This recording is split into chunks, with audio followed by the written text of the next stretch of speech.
welcome back, dear viewers. You're still watching Nile Cruise on Nile TV International with Rana and myself, Ahmed Abdel-Rahim, at the headquarters of the Maspero Garden at the ERTU in downtown Cairo. Cairo, dear viewers, has had many nicknames throughout the history. The Conqueror, Al-Qahira, the Victorious, the City of the Thousand Minarets, of course. And now a new addition to the list, the capital of the Islamic culture in 2020. On this occasion, we have the pleasure of hosting with us here Mr. Mohammed Zeineddin, and he is a Mosaic Club Director. Thank you, Mr. Zeineddin, for joining us. It's my pleasure being with you, Thank sir. you, sir. Thank you. A very good day, sir, and it's a pleasure to have you with us in today's episode of Nile Cruise, of course. My pleasure too, ma'am. Sir, how do you see choosing Cairo as the capital of Islamic culture in 2020? I think it's something very important for Egypt and especially for Cairo because it's something we were looking forward to it. Because Cairo itself, it's one of the most richest or one of the most popular cities that has the most number or the biggest number of Islamic monuments in the Islamic world. For example, we have the biggest open-air Islamic museum, which is Muazzez Street, 1,500 meters, and it's full with about 75 monuments, which is really amazing. And also it was the walk of fame for the caliphs and for the rulers of Egypt, which we call it sometimes the Great Street and also Qasabet al-Qahira. Right. Of course, cities are chosen based on their achievement in serving culture, literature, arts, science, and Islamic knowledge. The program is adopted by the Islamic Educational, Scientific, and Cultural Organization, ISESCO, assigned to 3 cities per year, one of the 3 Islamic regions in the world, the Arab world, of course, Africa and Asia. Now, Mr. Zeineddin, you are Mosaic Club Director. So tell me about that club and for how long have you been working and the goals of your club and the achievements that you've had so far? We started in April 2014. We aim to spread tolerance and awareness about Egyptian heritage among Egyptians and non-Egyptians. Until now, we made almost 700 tours around the country with participation of about, like, let's say, about 120 different nationalities. Wonderful. 700 tours. It's free tours to show them the glorious Cairo and the glorious Egypt. Great. Okay, you have come up with an initiative idea by reviving visits to historic sites featured on Egyptian banknotes. How did the idea first come up? And from my own perspective, of course, it's a wonderful idea, but how did it come up? Actually, the tour itself, we used to do it as a Darb al-Ahmar tour, which is one of the historical sites.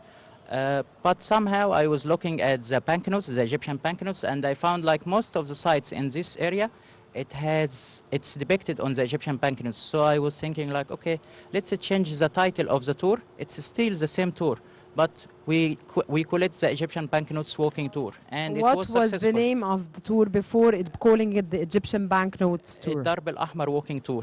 Darb al-Ahmar walking tour, and you changed it to the Egyptian banknotes. And I started to tell the people that we are going to make you walk through the history and also to see whatever in your pocket, and you are going to see it in real life. So it worked somehow. Good. And Mr. Zeineddin, you are the official photographer, naturally, of Mosaic Club. Mm-hmm. And you participated in major events, one of which was Romania 2015. Yes. So talk to me about that event and the photography exhibition about human trafficking that you made there. I was a volunteer in Romania for a program belongs to the European Community for Youth in Action. And over there, I was participating and volunteering with some other organizations beside my organization that was hosting me. And then there was some kind of a project. It's called social experiment. And then we were working about something related to the human trafficking. We made some kind of like photo sessions, and this photo session, it has titles about the story of butterfly. There is a girl from the Eastern Europe, and some guy like make her like fall in love with him, and then we followed like the steps or the scenario of this idea until what happened at the end, which was like terrifying. But it was all in all, it was a role play. all the people who participated in this project, they were all volunteers. Okay, I want to ask you a question. The banknotes that Mhm. you depicted and you explained, you changed the name of the tour. Mhm. Could you show us, please, every banknote and the name on the banknote, or what you called each banknote? It's my pleasure. I brought some banknotes with me. I Some, hope it's not enough. all. Not all, not all. Unfortunately, not all. So we have the latest Egyptian banknote that released by the Egyptian government, which is released in 2001. It's the biggest one in the value. It's 200 Egyptian pounds. What's depicted in it? It's Qanibay Ramah Mosque, which is on the 200 banknotes. And also this mosque, you can find it in most of the Islamic books, the Islamic books talking about the archaeology. And the minaret itself and the dome, which is really amazing. And you can go and catch it and take photos, amazing photos with it when you go to El Khalifa, Ism El Khalifa, or El Khalifa district behind the citadel. This is the first banknote, because everything for this mosque or for this school, it was built specially for it. It's like Khufu pyramid, but for the Islamic monuments. And one of the travelers The were money saying, is flying. okay. Yeah. One of the traveler was saying that if the Egyptians, they are very proud of having Giza pyramids, the Muslims supposed to be proud of having mosque and madrasa of Sultan Hassan. Okay. Wonderful. Wonderful. Something interesting about it, it was hosting about 400 students. And everything for those students, it was, let's say, a scholarship. So they pay nothing at all. Okay? This I'm for the really 100. impressed, Muhammad. It's really impressive. And it's a wonderful idea. I don't know how you got this idea. Because of walking. Because of walking. There is something also interesting about this mosque. It's depicted in most of the Egyptian drama This and is still movies. the 100-pound The note. 100 pound, yeah. You can find it for example, there is a movie for the Egyptian famous actor Ahmed Zaki called Ard al-Khawf. There is many scenes depicted in this mosque. Okay? Really? And now we have something that there is a misconception about it, which is the 50 Egyptian pounds. It has the mosque, which we call it in the archaeology, we call it Qajmas al-Ishaqi. But the locals over there, they call it Abu Hreiba. And what's really interesting is that the founder of this mosque, which his name is Qajmas al-Ishaqi, he passed away in Sham. And then the one who was the imam of the mosque, he died about 200 years ago, and he is buried there. And the locals over there, they started to call it Abu Hreiba Mosque. And if you go there in this area and walk and ask about Qajmas al-Ishaqi, they will wonder, like, really? What's this name? So where is this mosque?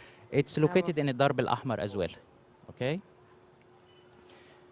And there is something interesting. We have the 20 Egyptian pounds. It has the Alabaster Mosque or the Great Mosque. It's the highest mosque in Cairo, which is founded by Muhammad Ali. It is a mosque founded by... That's the one everybody knows. Yes. It's the mosque... At the citadel. Yeah, it's at the citadel. Yes, It's the the highest citadel. mosque in all Cairo. Muhammad Ali himself, when he established it, he didn't want any member of his family to be buried in this mosque except him, this one thing. And the other thing, he wanted it to be the highest mosque. That's why he built a truss about like 10 meters higher than the mosque of Nasir Muhammad ibn Qalawun, just to make it the highest mosque. Muhammad, is this located also at Darb al-Ahmar? This is No, no, located it's in at the Darb al-Ahmar. citadel. Is the area itself. Yes, It's called the Darb al-Ahmar. Yes, the area Okay. is the Darb al-Ahmar. But- Because So the we're both tour... right. We're No, both no, right. yes, we're We're both both right. But the tour's name is the Darb al-Ahmar, and you changed the tour's name into the Egyptian banknotes. banknote Walking tour, yeah. Walking tour, yeah. Mhm. So, Great so it's idea, all by in the way. Darb al-Ahmar. Yeah, you So- can see this mosque when you stand in front of Sultan Hassan in Al Khalifa or in Darb al Ahmar. Okay. Yeah. What's really interesting, why we call it the Alabaster Mosque, because Muhammad Ali himself, he brought a lot of alabaster from the middle of Egypt just to outcase the mosque. And the view, Rana, and of course, Mr. Zeineddin knows more than anyone, the view from above there, from way up high there, you can see most of Cairo. You can see much of Cairo. You can see the pyramids. Yes, if Mohammed, the you were skies there are shooting clear. on the Yeah, okay. on the occasion of Prophet Yeah, and it Muhammad's was very birth. May years peace ago be as on him. well. It was not years ago. Yeah. You were there very Recently, yes, you were shooting there there for Nile recently. TV, of You course. were but, shooting, but of yeah, a course, I very was there special since I was episode. very young. Yeah, yeah. I mean, just as a tourist, let's say, as a local tourist. You'll never be a tourist into your country. Yeah. And now we have the 10 pounds. Yes. The 10 pounds, it has something interesting, which is a Rifai Mosque. A Rifai Mosque, which was founded by Khoshyar Hanim, the mother of Khedive Ismail, the one who made the inauguration of Suez Canal. He made this mosque and they spent about 40 years to finish it. Imagine that. This was one of the longest mosques to be built in Egypt. And they finished it around 1912. And the mosque itself, it's, let's say, it's like a museum inside. And it has a school, I think. No, it has no It doesn't school. have It's school? mostly burial places for the Prayer? royal family, the former royal family of Egypt. It has Khedive Ismail and his mother, 3 of his wives. It has the former king of Egypt and Sudan, King Farouk I, and also his father, the last Sultan, King Fuad. And the most interesting thing about this place, that the last one who used it officially was the former president of Egypt, Sadat. He was leading a funeral from Abdin Palace, walking for about 2.5 kilometers, leading the funeral of his former friend, Shah of Iran, Muhammad Reza Pahlavi. So he buried him over there. And the tomb of Muhammad Reza Pahlavi, as we call him in Persian language, it's really precious and very valuable, because the floor itself, it's made out of onyx. I highly recommend to visit this mosque, So, Muhammad, Rifai Mosque. in El Darb Al Ahmar, we have the Citadel, and we have a Rifai Mosque, and we have. Qanibai Ramah, which is on the. Okay, let me. Yes, Okay. the 200. Recap, let's recap. Let's Let's recap. We have the 200, which it has Qanibai Ramah Mosque. It's depicted on it. Okay, that's the 200. Okay, They're all And- in El Darb Al Ahmar. all in the Darb Al Ahmar. And we have Sultan Hassan Mosque and Madrasa. Sultan Hassan Mosque. Yeah, this is what I meant. I was mixed up between Rifai and Yeah, that's Sultan why I said, Mosque. Yeah, that's maybe what I because said. it's called Said the- it has school. Yeah. And maybe it's because it's called the Rifai, and Yeah, there's this yeah. Rifai way. And, yeah. Yeah. And we have the 20, which is in The the Citadel. And we have the 10 pound, which is the mosque beside Sultan Hassan. We call them the 2 great mosques because both of them beside each other. And there is another story about this mosque. Khoshyar Hanim, when she told her son Khedive Ismail to build this mosque, she told him, look Ismail, I don't want you to build the dwarf in front of a giant. What she meant by giant, she meant Sultan Hassan Mosque. So when they built this mosque, the mosque of Rifai, they built it higher than the mosque of Sultan Hassan by 3 meters, just to avoid this idea that she doesn't want a dwarf. Okay?